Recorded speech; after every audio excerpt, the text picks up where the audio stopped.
হযরত আলী রাদিয়াল্লাহু তাআলা আনহু ফজরের নামাজ আদায় করার জন্য মসজিদে গেলেন। এদিকে হযরত ফাতেমা রাদিয়াল্লাহু তাআলা আনহা অত্যন্ত জ্বর থাকা অবস্থায় ঘরের সমস্ত কাজ শেষ করেছেন। আলী রাদিয়াল্লাহু তাআলা আনহু মসজিদ থেকে এসে দেখলেন ফাতেমা কাঁদছেন। তিনি প্রশ্ন করলেন, ফাতেমা, তুমি কাঁদছো কেন? ফাতেমা রাদিয়াল্লাহু তাআলা আনহা কোনো উত্তর না দিয়ে তখনও আরো জোরে জোরে কাঁদতে লাগলেন। আলী রাদিয়াল্লাহু তাআলা আনহু কয়েকবার প্রশ্ন করার পর মা ফাতেমা কাঁদতে কাঁদতে বলল, আমি স্বপ্নের মধ্যে দেখেছি আমার আব্বাজান হযরত মুহাম্মদ সাল্লাল্লাহু আলাইহি ওয়াসাল্লাম আমার ঘরের মধ্যে ঢুকে কি যেন তালাশ করছেন। ঘর থেকে বের হওয়ার সময় আমি পেছন দিক থেকে আমার আব্বাজানকে ডাক দিলাম, ও আব্বাজান, আপনি কি তালাশ করছেন? আব্বাজান তখন বললেন, ও আমার ফাতিমা, আমি তো তোমাকেই তালাশ করছি, তোমাকে নিয়ে যাওয়ার জন্য। আরো বললেন, ও আমার ফাতেমা, আজকে তো তুমি রোজা রাখবে, সেহরি করবে আলীর দস্তরখানায় আর ইফতার করবে আমার দস্তরখানায়। তখন হযরত আলী রাদিয়াল্লাহু তাআলা আনহু এই স্বপ্ন শোনার পর দুইজনে বুঝতে আর বাকি থাকলো না যে ফাতেমা ইন্তেকাল করবেন। দুজনে আরো জোরে জোরে কাঁদতে লাগলেন।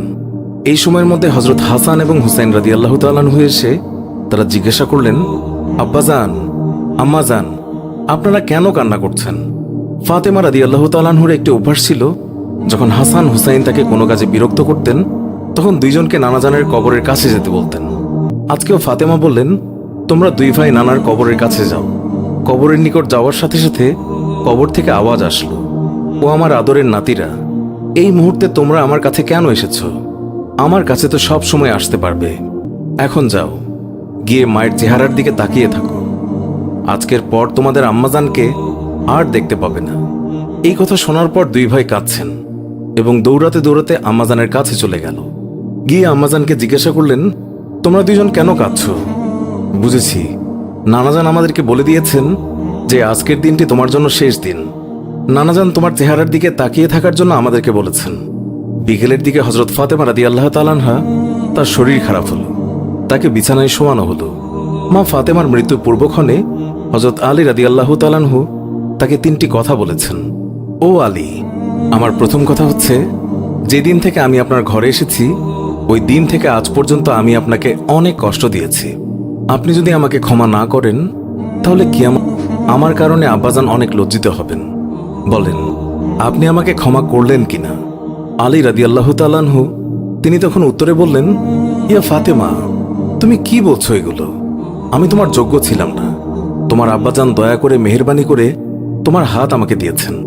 বিয়ের দিন থেকে আজ পর্যন্ত আমি আলী তোমাকে ঠিকমতো দুবেলা খাবার খাওয়াতে পারিনি। ও ফাতিমা, তুমিই বলো, আমাকে ক্ষমা করেছো কিনা? তুমি যদি ক্ষমা না করো তাহলে আমাকেও কিয়ামতের দিন কঠিন শাস্তি ভোগ করতে হবে।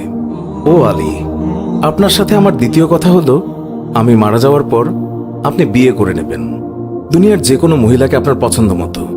আমি আপনাকে অনুমতি দিলাম, আর আমার বাচ্চা দুইটিকে সপ্তাহে একদিন আপনার কোলে নিয়ে ঘুমাবেন আপনার সাথে।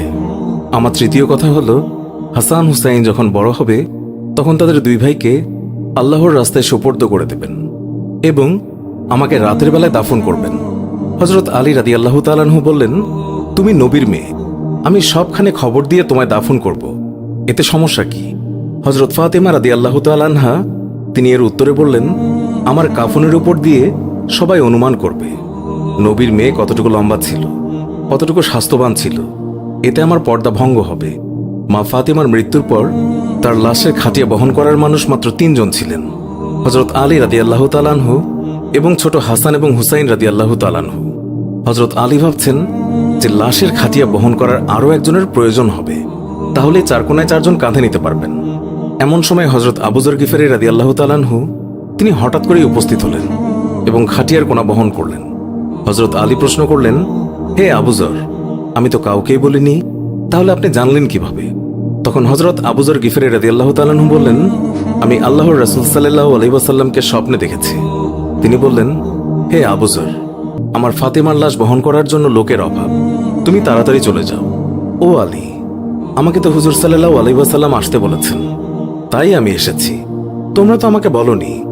রাতে এসে রাসূলুল্লাহ সাল্লাল্লাহু আলাইহি ওয়াসাল্লাম তিনি স্বপ্নে বলে গিয়েছেন হযরত ফাতেমা রাদিয়াল্লাহু তাআলা আনহুকে যখন কবরে নামাচ্ছেন তখন হযরত আবু যর গিফারী রাদিয়াল্লাহু তাআলা আনহু কবরের কাছে গিয়ে কবরকে উদ্দেশ্য করে বললেন, হে কবর, তুই কি জানিস আজকে তোর মধ্যে কাকে রাখছি? উনি হচ্ছেন জান্নাতের সকল মহিলাদের সর্দার। হযরত ফাতেমা রাদিয়াল্লাহু তাআলা আনহার কবর থেকে কোনো আওয়াজ আসলো না। তিনি আবারও বললেন, উনি হাসান এবং হুসাইনের আম্মাজান। এবারও আগের মতো কোনো আওয়াজ আসলো না। তিনি আবার পুনরায় বললেন, উনি হচ্ছেন হযরত আলী রাদিয়াল্লাহু তাআলা আনহুর স্ত্রী। তারপরও কবর থেকে কোনো আওয়াজ আসলো না। তিনি আবার বললেন, এটি দুজাহানের বাদশার মেয়ে, খবরদার বেয়াদবি করবি না। আল্লাহ তাআলা তখন কবরের জবান খুলে দিলেন। কবর বলল, আমি অন্ধকার ঘর, আমি সাপ বিচ্ছুর ঘর, আমি এমন একটি ঘর যার মধ্যে কোনো বংশ পরিচয় কাজ হয় না। আমি দুজাহানের বাদশার মেয়েকে চিনি না, আমি হযরত আলীর স্ত্রীকে চিনি না, হাসান হুসাইনের আম্মাকেও চিনি না, আমি জান্নাতের মহিলাদের সর্দারনিকেও চিনি না। আমি শুধু চিনি ঈমান এবং আমল। আমার মধ্যে যদি কেউ ভালো আমল নিয়ে আসে, তাকে আমি কবরে জান্নাতের বিছানা বিছিয়ে দেব। আর যদি কেউ খারাপ আমল নিয়ে আসে, তাকে আমি কবরের দুই দিক থেকে এমন জোরে চাপ দেব যে হাড় মাংস মাটি সব একত্রে মিশিয়ে যাবে। আল্লাহু আকবার। মানুষ জন্মালে মৃত্যুবরণ করতেই হবে। মৃত্যু কখনো বলে কয়ে আসে না, মৃত্যু কখনো ধনী গরিব দেখে হয় না। প্রত্যেক মানুষকে মৃত্যুর স্বাদ গ্রহণ করতেই হবে। সুপ্রিয় দর্শক, এই ছিল আমাদের আজকের ভিডিও। ভিডিওটি ভালো লেগে থাকলে অবশ্যই একটি লাইক দিন এবং আমাদের চ্যানেলটি সাবস্ক্রাইব করে না থাকলে এক্ষুনি সাবস্ক্রাইব করে পাশে থাকা বেল আইকনটি প্রেস করুন। আবারও দেখা হবে নতুন কোনো ভিডিওতে। এখনকার মতো বিদায় নিচ্ছি।